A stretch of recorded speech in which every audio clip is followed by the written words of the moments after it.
Welcome back to the XCEL podcast. We are here again with Robbie McMorris. Robbie, thanks again for being on board here. Not a problem.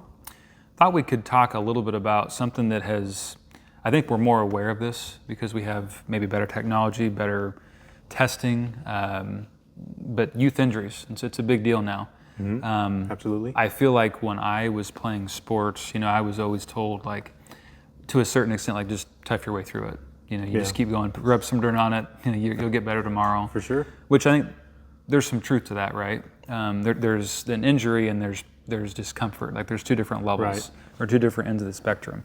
And sometimes having the technology and the awareness that we do now, I think can kind of be a detriment. But I wanted to talk about youth injuries because we see it a lot in our profession. I see a lot of kids now coming through the doors. Yeah. It's crazy to me. If you don't know, the time we're recording this, it's middle of September. Mm-hmm. So it's that time of year where you're going to see a lot of youth-related issues popping up. Kids of football. Yep. Kids are playing football. Soccer's in season. The kids that played baseball, like I know I did this. You probably are the same way. Played baseball spring, summer. Now you're in the fall. Like you haven't had a lot of time off probably. Basketball's starting to kick up a little bit. The kids are playing some open gym type stuff now. So you're seeing such a wide range of stuff. Kids that, and unfortunately, truth of it is, sometimes you have kids that go all summer and don't really do anything. Right. And then they show up that first day of school, late August, early September, and they're thrown right into it, and they start having issues too. So, some of it's just deconditioned, and some of it is overuse. You're doing too much. So, yeah. And I think what you said is something I tell people a lot in this setting is there's a difference between pain and discomfort. You need some discomfort to kind of figure out where you are and find out where that line is in the sand, so to say. Pain, we don't really want pain. So if you're crossing over that line, you're getting pain. You need to find out where that spot's at and back up a little bit. But discomfort's okay. I tell people all the time, discomfort's fine. I'm okay with you having some discomfort, but watch out for pain. Right, that's a good point. Well, and I think going back to kind of the awareness piece, I think we are more aware. I mean, I remember I was in 8th grade and one of our good friends, Rod Brumley, was actually the PT at the time that assessed my shoulder. I was having shoulder pain. And he was accurate. He's like, hey, you're fine. Structurally, everything's good. And he was kind of that first line of defense. We didn't have an athletic trainer. Mm-hmm. And we were going to state the very next week for baseball. And I didn't get to pitch in our state tournament because I was still having, it was tendonitis is what it was now that I know, years later. But that was a first line of defense. I still caught in the game. We lost 2-1 to the topless shoe toppers or whatever. No, the wooden shoes. They were the wooden shoes. Still salty about that. But anyway, my point is that there needs to be some kind of line of defense, whether that's an athletic trainer on site or strength conditioning coach, PTA, PT. Somebody you can call when you have an issue. Right. Like I know now that I have children of my own and they've started to get involved in some lower level sports, like more of the fun stuff, right? And T-ball and youth soccer. But, I'm fortunate that I have the knowledge base that I do. I can see where other parents, kid falls down, maybe holds their knee or gets hit in the head with something. And like they don't know, like, hey, is little Johnny okay? Or Susie, I need to take Susie to the doctor. And it's nice to have somebody you can call or somebody you can reach out to or somewhere you can come and say, hey, you mind taking a look at my daughter or my son? This has happened at their basketball game last week. They've been kind of walking funny. I don't know if it's something I should be concerned about. Yeah, bring them on in. We'll take a look at them. So the awareness is a big thing. Being aware of that there are people out there in your community that can help you. Like they can give you tips like, hey, this doesn't look right, or yeah, they're okay. They'll be fine. Yeah, give it some time. And that's one of the things we've tried to provide to the community as a service. We do a free consultation, and we've seen more consultations this time of year, to your point, because football is being played, soccer, all these students are back in school and they're getting injured. It could be a deconditioned issue or it could be an overuse injury. There's kind of two ends of that spectrum, but I'd actually like to kind of narrow it down to a sport that we both love, baseball. And I think there's so much talk now about spin rates in baseball, and there's so much talk about velocity, and all. So I want you to kind of just go for a little bit and I have never had elbow pain in my life when it came to throwing. I always had posterior shoulder pain. I know why that is now, but I didn't at the time. So talk a little bit about baseball specifically and how it's changed, because the baseball player from 50 years ago, I think they'd have a hard time competing in today's game. Sure. Right? Yep. So kind of just starting off from why I have experience with some of this stuff is I did have Tommy John surgery, which for those of you who don't know, there's a ligament inside your elbow that gives your elbow stability. Overuse injuries tend to cause it to kind of fray or get damaged. That happened to me. Mine was torn. I had to have surgery on it to repair it. It's a long recovery. There have been thoughts in the past that it could take around a year. A lot of studies coming out now are saying you need to give that thing a little bit longer, just like kind of like the ACL. Yeah. A lot of people say, oh, you can start jogging at 3 months, recovery in a year. Probably need to take a little bit longer to have your best shot at success.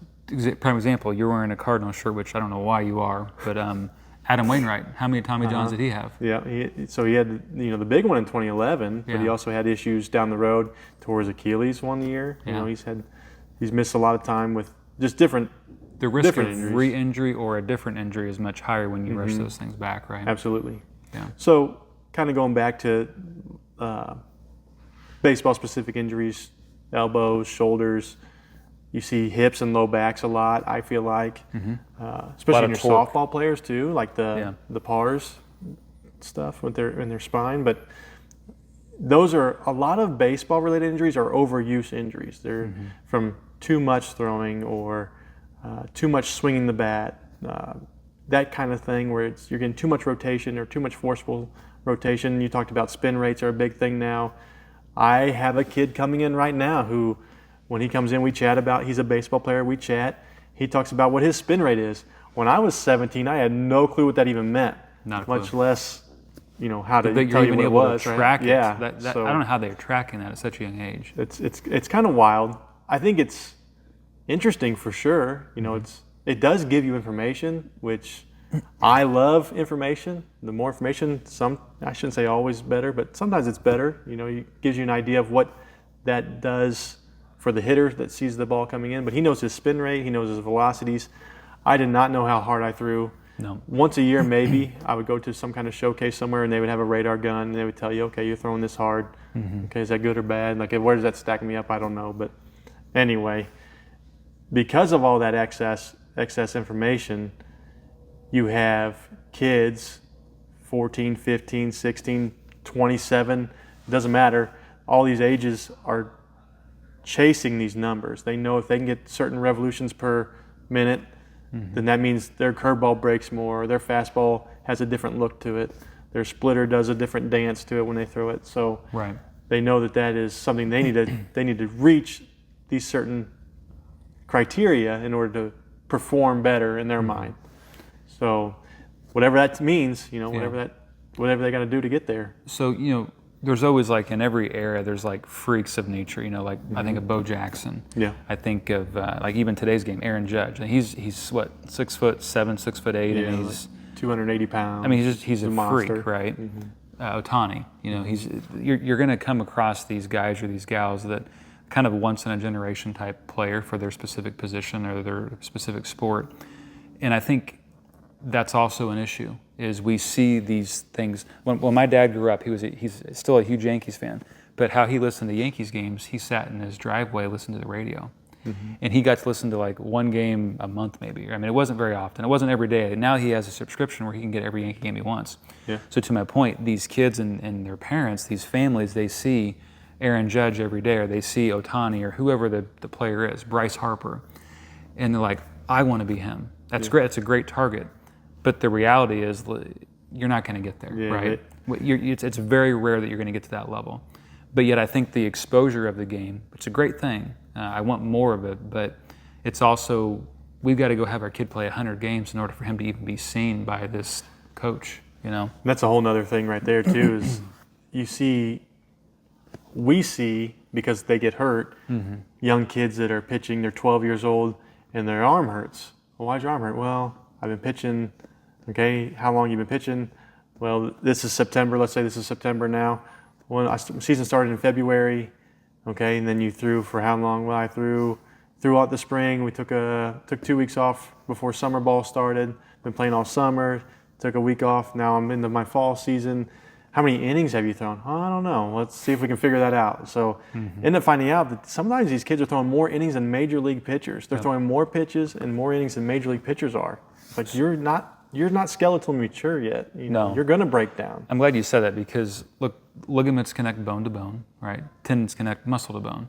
And we can get big and bulky, we can be strong. And actually in baseball, I'd rather be more limber than as opposed to extremely bulky. But the ligaments, there's only so much tensile forces they can withstand, right? Right. Eventually they're going to give on you. Right. So you gotta keep that in mind. We've got is he 14 or is he 15? I think it's a 15-year-old kid. Just had Tommy John a few months ago. He's doing well, all things considered, but 15 years old. Yeah. They're getting younger and younger. They're getting younger and younger because, again, the games are being played more. And they're traveling further. They're going to, I know some kids who are traveling to Florida because they want to play the extra 30 games in a year. Yep.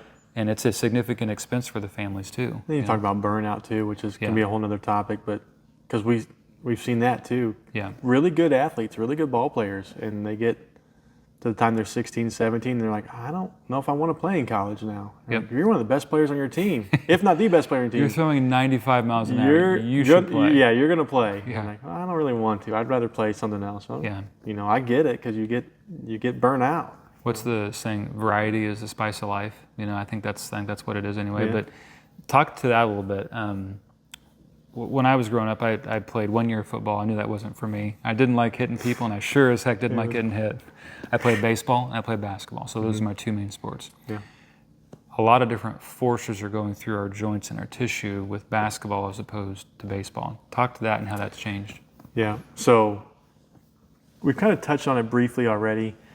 You have kids, athletes, parents. You're pushing towards a certain goal, whether it's I want to be able to throw 90 miles an hour, or I want to be able to create this much spin on the ball. And how do we do that? You got to play more. Do more. You got to do it more and more and more. So you're doing all your training is for that. You're participating in that sport more, and you're not getting the reactionary benefits you get from other sports like a basketball or a tennis or even like something like pickleball that's gotten really popular lately. Like the actions your body has to go through in order to compete in those sports at a high level, even just for fun, playing in the backyard with your friends, that's totally different than what it takes for you to throw a baseball or to swing a ball bat. So we've gotten so far pushing towards these, what we feel like is an ideal athlete or ideal ball player, in this case, baseball player, that we've taken away some of the stuff that makes these other players great. Yeah. And if you ask almost any player in the Hall of Fame, because I'll listen to some of their interviews, they talk about what they did growing up.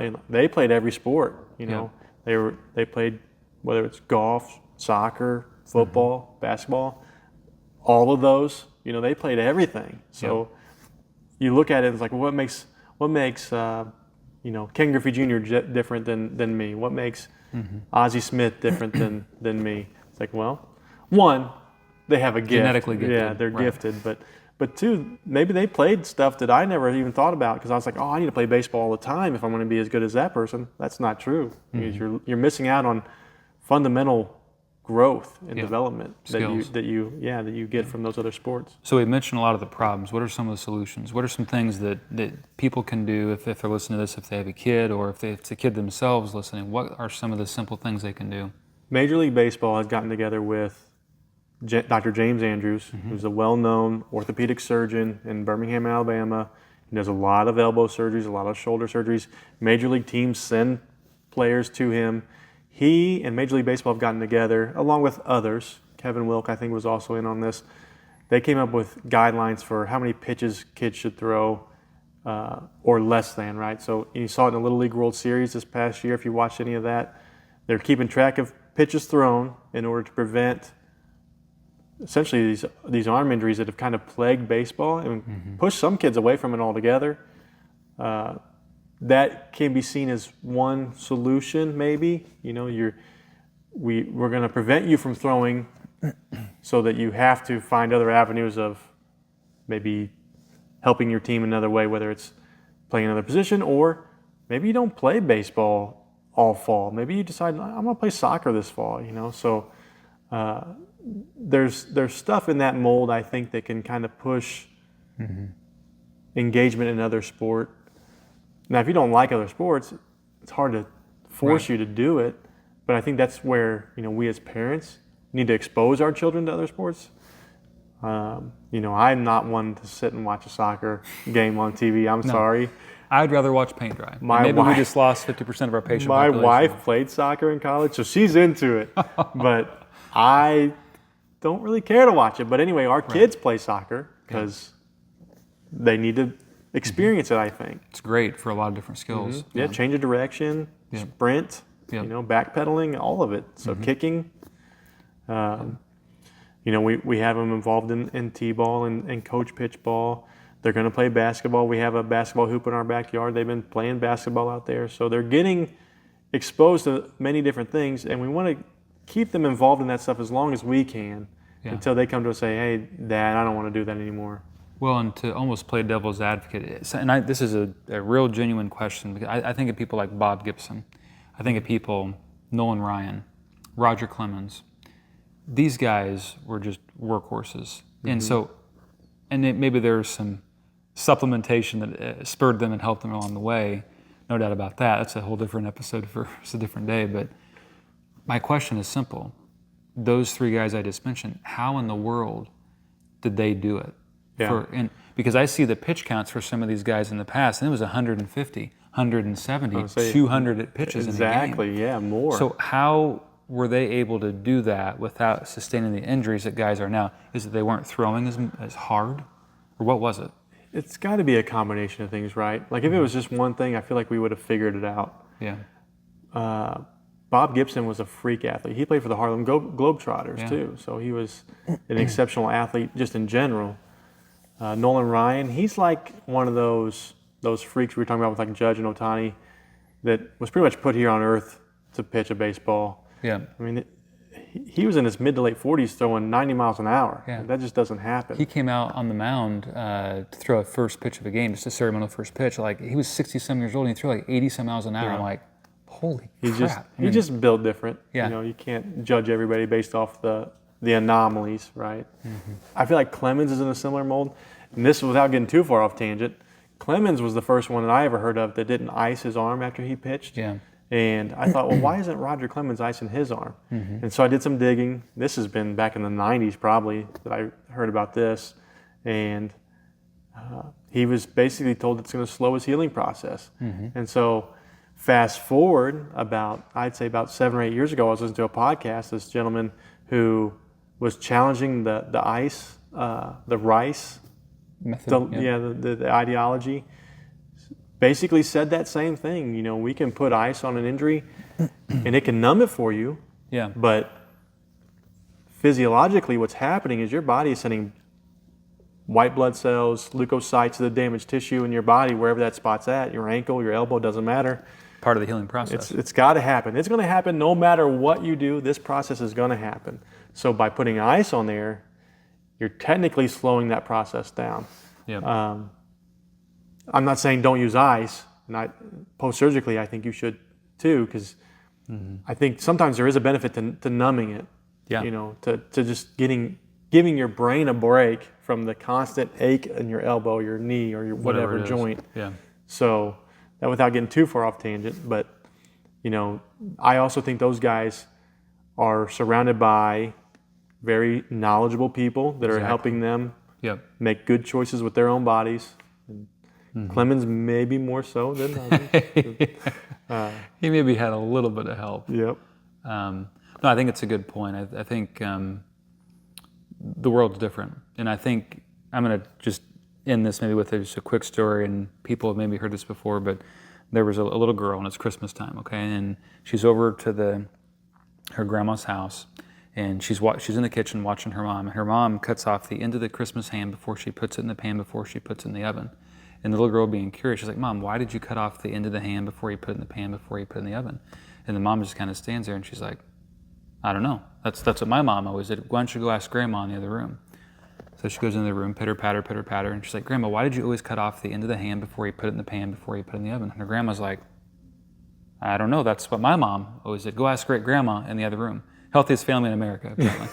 But she goes and asks her great grandma, why did you cut off the end of the ham before you put it in the pan, before you put it in the oven? And her great grandma kind of chuckles and says, I didn't have a big enough pan. Point being is it's very easy from one generation to the next to continue to do the same thing over and over again because it's what we've experienced. And I think the same is true of what we're talking about.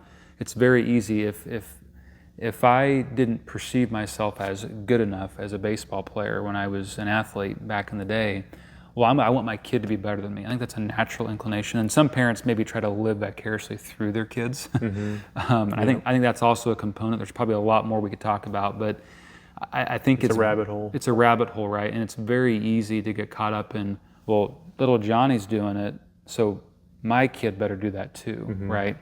And I see it glorified. I saw on Twitter, or I'm not on TikTok, but there was a video of a guy throwing 108 miles an hour, and I'm like, what are we doing? Like, he couldn't control it. Right. He was literally running up to a mound and then throwing the ball at 108. The pull downs. Yeah. Doing pull downs, yeah. And it's like, okay, what purpose is that serving? Like, that's great. I mean, it shows you have some arm strength, I guess, right? But how many of those does he have in the tank? Right. Are you risking yourself here by doing this? So, Greg Maddux, I think, is a perfect example. You know, and people forget he threw not upper 90s, but probably mid 90s when he first came 93, in. 94, 95. But it moved, and he could put it exactly where he wanted. So that would be one of my messages: is get really refined on what you want to do. It doesn't mean you do the same thing over and over again every single year, but really know where you should spend your time and your attention, and go do multiple things. Go outside and play. That's one of my solutions. Is just go be a kid. Yeah. You know, I think that's a big deal. I think when I'm recording this with my phone, we have too many phones out there nowadays, and we have too many video games and too many TVs. Too much of this. Too much of this. Arthritis of the thumb by the age 12. You know, so Tech neck. Yeah, it's a real thing. So I think this is a good place to stop. I think we'll probably have more episodes like this on youth injuries because it's a big deal. But I wanted to focus really on baseball because that's one of Robbie's expertise, or one of his, I call it a niche for you. You really enjoy working with people in that area. So if you have any questions, reach out. Like we said in the beginning, we do free consultations for anybody. So if you don't have an athletic trainer that's on site at your local sporting event, they can come to XCEL PT, Quincy, Hannibal. We can do free consultations and at least be a layer of defense for them before going to that next level to a doctor or somebody else. So any closing comments for you? Yeah. Like you're just saying, before you take that extra step and spend that extra money, reach out to us. We'll take a look at you. We'll tell you, oh, no, you're fine, or you might need to get some pictures taken, Yeah, type thing. exactly. So. Yep. Thanks for joining us.